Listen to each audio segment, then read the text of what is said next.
Today we're going to read Hop Frog by Edgar Allan Poe, a short horror story also known as The Eight Chained Orangutans. It was published in 1850 after his death. I never knew anyone so keenly alive to a joke as the king was. He seemed to live only for joking. To tell a good story of the joke kind and to tell it well was the surest road to his favor. Thus it happened that his 7 ministers were all noted for their accomplishments as jokers. They all took after the king, too, in being large men as well as inimitable jokers. Whether people grow fat by joking, or whether there is something in fat itself which predisposes to a joke, I have never been quite able to determine, but certain it is that a lean joker is a rarity. At the date of my narrative, professing jesters had not altogether gone out of fashion at court. Several of the great continental powers still retained their fools, who wore motley, with caps and bells, and who were expected to be always ready with sharp witticisms at a moment's notice, in consideration of the crumbs that fell from the royal table. Our king, as a matter of course, retained his fool. The fact is, he required something in the way of folly, if only to counterbalance the heavy wisdom of the 7 wise men who were his ministers, not to mention himself. His fool or professional jester was not only a fool, however. His value was tripled in the eyes of the king by the fact of his being also a dwarf and a cripple. Dwarfs were as common at court in those days as fools, and many monarchs would have found it difficult to get through their days. Days are rather longer at court than elsewhere, without both a jester to laugh with and a dwarf to laugh at.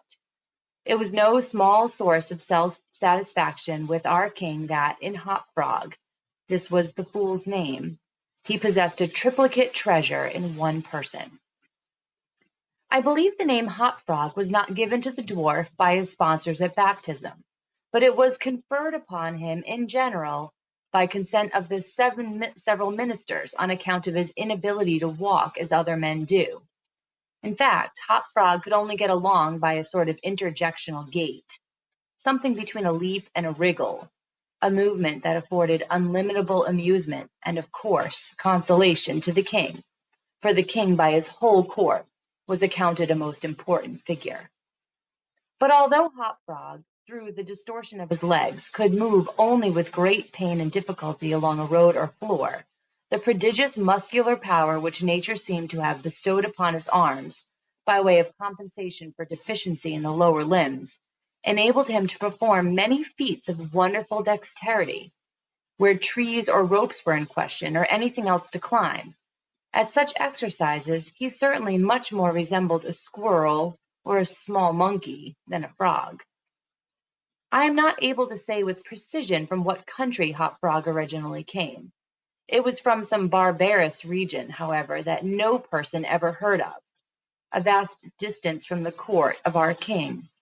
Hop Frog and a young girl called Trippetta, very little less dwarfish than himself, although of exquisite proportions and a marvelous dancer, had been forcibly carried off from their respective homes in adjoining provinces, and sent as presents to the king by one of his ever victorious generals. Under these circumstances, it is not to be wondered that a close intimacy arose between the 2 little captives. Indeed, they soon became sworn friends. Hop Frog, who, although he made a great deal of sport, was by no means popular, had it not been in his power to render Trippetta many services. But she, on account of her grace and exquisite beauty, although a dwarf, was universally admired and petted, so she possessed much influence, and never failed to use it, whenever she could, for the benefit of Hop Frog. On some grand state occasion, I forgot what, the king determined to have a masquerade, and whenever a masquerade or anything of that kind occurred at our court, then the talents both of Hop Frog and Trippetta were sure to be called into play.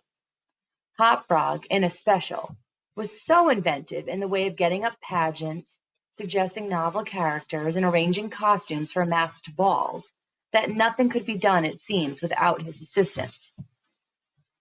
The night appointed for the masquerade had arrived. A gorgeous hall had been fitted up, under Trippetta's eye, with every kind of device which could possibly give way to a masquerade.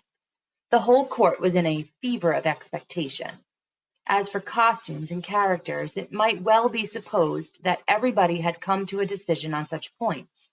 Many had made up their minds as to what roles they should assume a week or even a month in advance, and in fact there was not a particle of indecision anywhere, except in the case of the king and his 7 ministers. Why they hesitated I could never tell, unless they did it by way of a joke. More probably they found it difficult, on account of being so fat, to make up their minds. In all events, time flew, and as a last resort they sent for Trippetta and Hop Frog. When the 2 little friends obeyed the summons of the king, they found him sitting at his wine with 7 members of his cabinet council. But the monarch appeared to be in very ill humor. He knew that Hop Frog was not fond of wine, for it excited the poor cripple almost to madness, and madness is no comfortable feeling.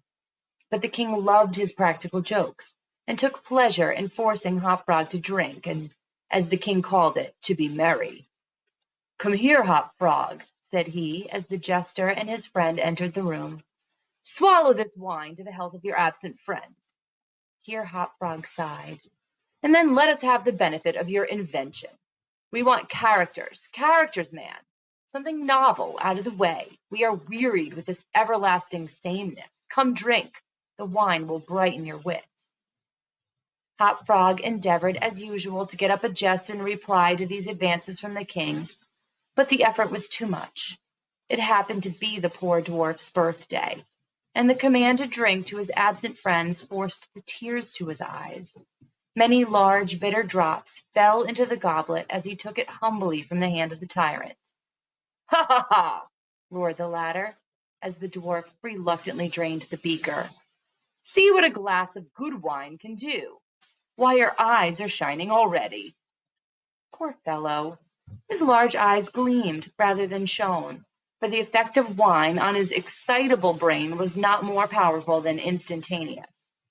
He placed the goblet nervously on the table, and looked round upon the company with a half-insane stare. They all seemed highly amused at the success of the king's joke. "And now to business," said the prime minister, a very fat man. "Yes," said the king. "Come, lend us your assistance. Characters, my fine fellow. We stand in need of characters. All of us, ha, ha, ha." And as this was seriously meant for a joke, his laugh was chorused by the 7. Hop Frog also laughed, although feebly and somewhat vacantly. "Come, come," said the king impatiently. "Have you nothing to suggest?" "I am endeavoring to think of something novel," replied the dwarf, abstractly, for he was quite bewildered by the wine. "Endeavoring!" cried the tyrant fiercely. "What do you mean by that? Ah, I perceive you are sulky and want more wine. Here, drink this." And he poured out another goblet full and offered it to the cripple, who merely gazed at it, gasping for breath. "Drink, I say!" shouted the monster. "Or by the fiends—" The dwarf hesitated. The king grew purple with rage. The courtiers smirked. Trippetta, pale as a corpse, advanced to the monarch's seat, and falling on her knees before him, implored him to spare her friend. The tyrant regarded her for some moments in evident wonder at her audacity. He seemed quite at a loss of what to do or say, how most becomingly to express his indignation. At last, without uttering a syllable, he pushed her violently from him and threw the contents of the brimming goblet in her face. The poor girl got up as best she could, and, not daring even to sigh, resumed her position at the foot of the table. There was a dead silence for about half a minute, during which the falling of a leaf or of a feather might have been heard. It was interrupted by a low but harsh grating sound, which seemed to come at once from every corner of the room. What are you making that noise for?" demanded the king, turning furiously to the dwarf. The latter seemed to have recovered in great measure from his intoxication, and looking fixedly but quietly into the tyrant's face, merely exclaimed, I? How could it have been me?" "The sound appeared to come from without," observed one of the courtiers. "I fancy it was the parrot at the window, raking his bill upon his cage." "True," replied the monarch, as if much relieved by the suggestion. But on the honor of a knight, I could have sworn that it was the gritting of this vagabond's teeth. Hereupon the dwarf laughed. The king was too confirmed a joker to object to anyone's laughing, and displayed a set of large, powerful, and very repulsive teeth.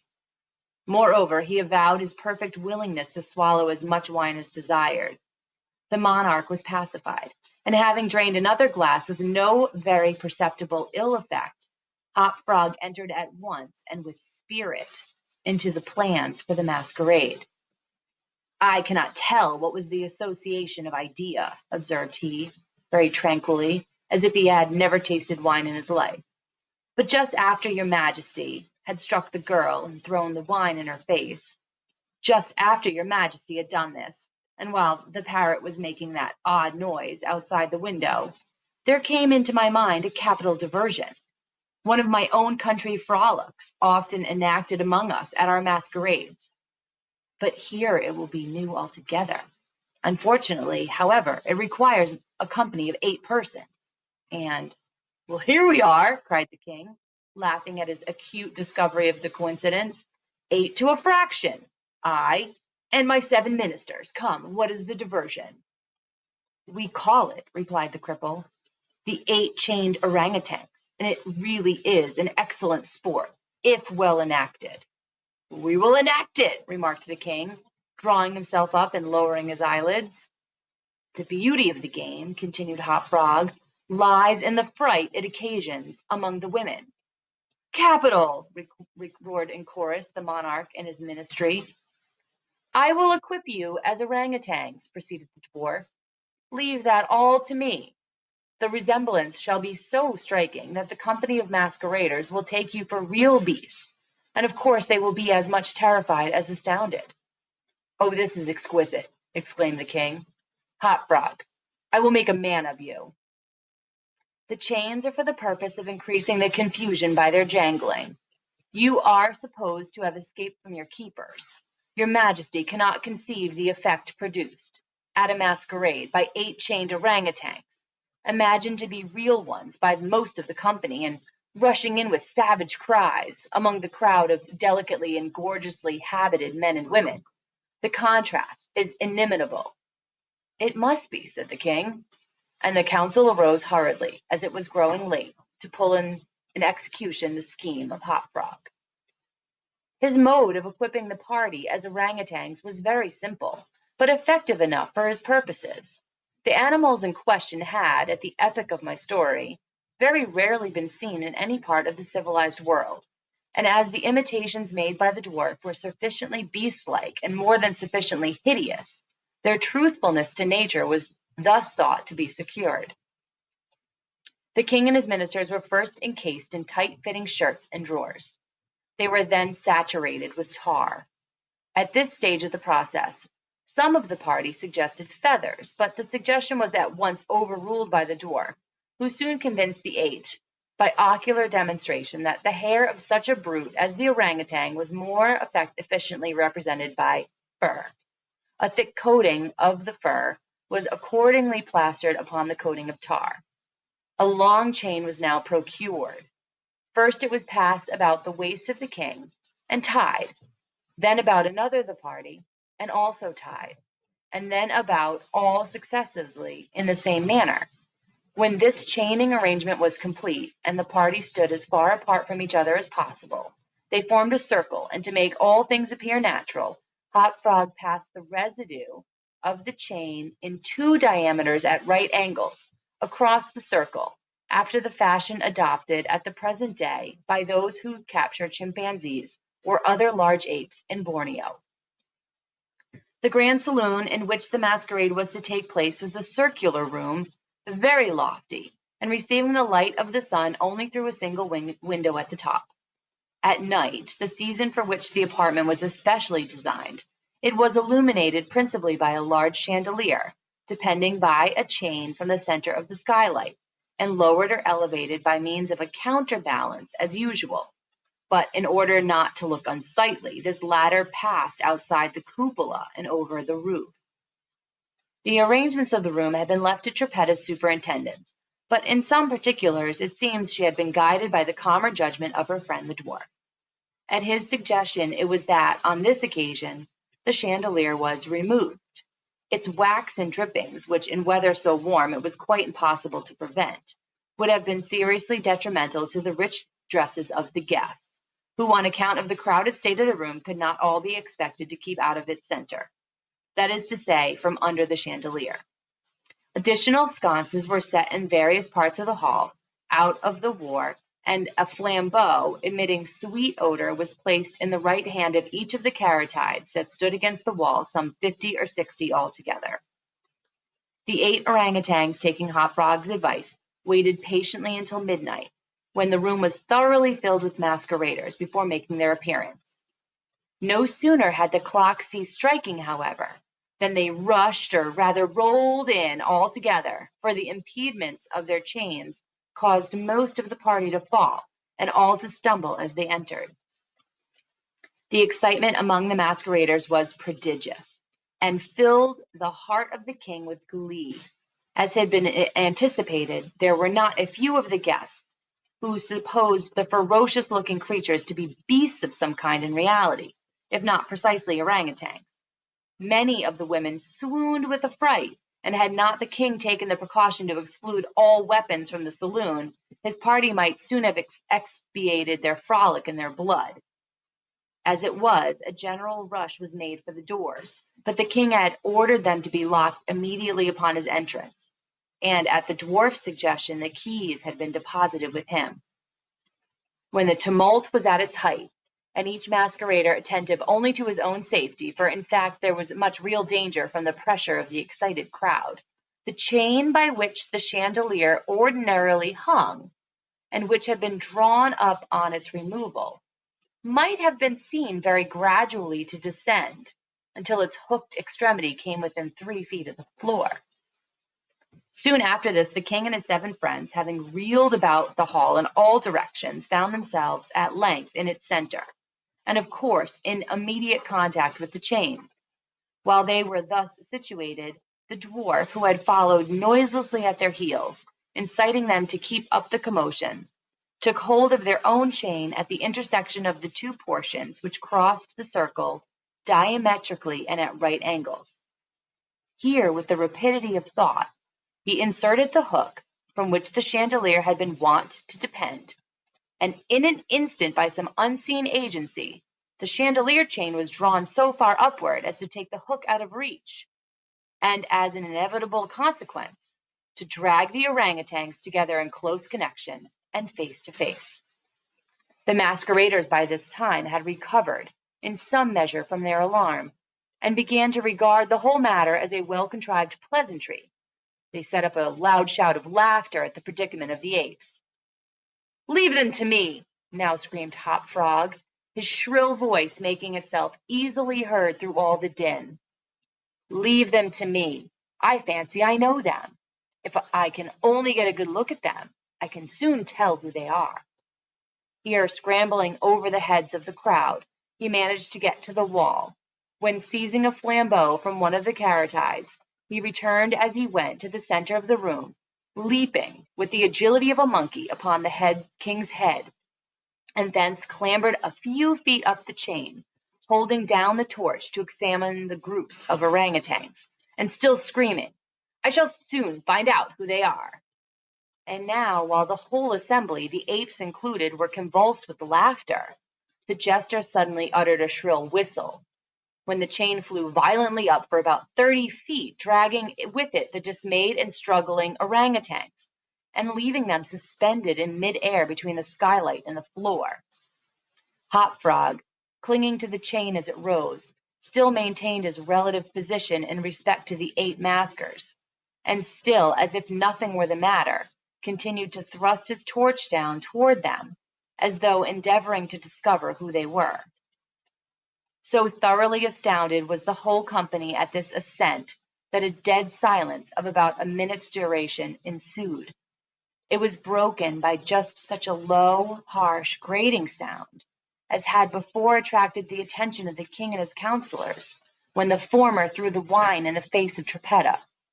But on the present occasion There could be no question as to whence the sound issued.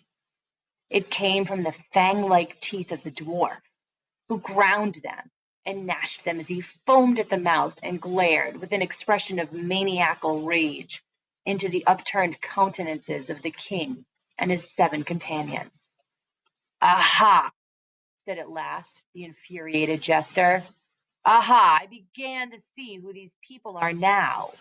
Here, pretending to scrutinize the king more closely, he held the flambeau to the flaxen coat, which enveloped him, and which instantly burst into a sheet of vivid flame.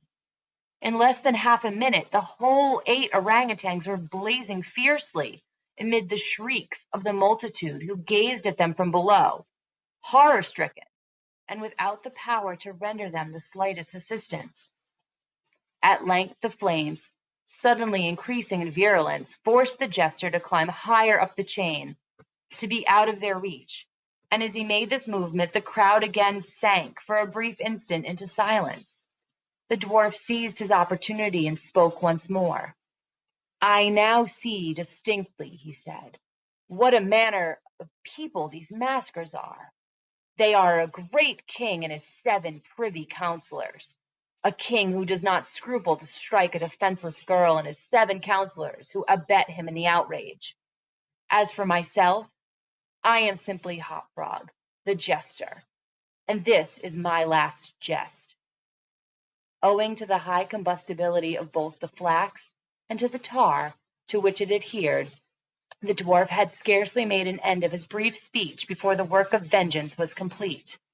The 8 corpses swung in their chains, a fetid, blackened, hideous, and indistinguishable mass. The cripple hurled his torch at them, clambered leisurely to the ceiling, and disappeared through the skylight. It is supposed that Trippetta, stationed on the roof of the saloon, had been the accomplice of her friend in his fiery revenge, and that together they effected their escape to their own country, for neither was seen again. The end.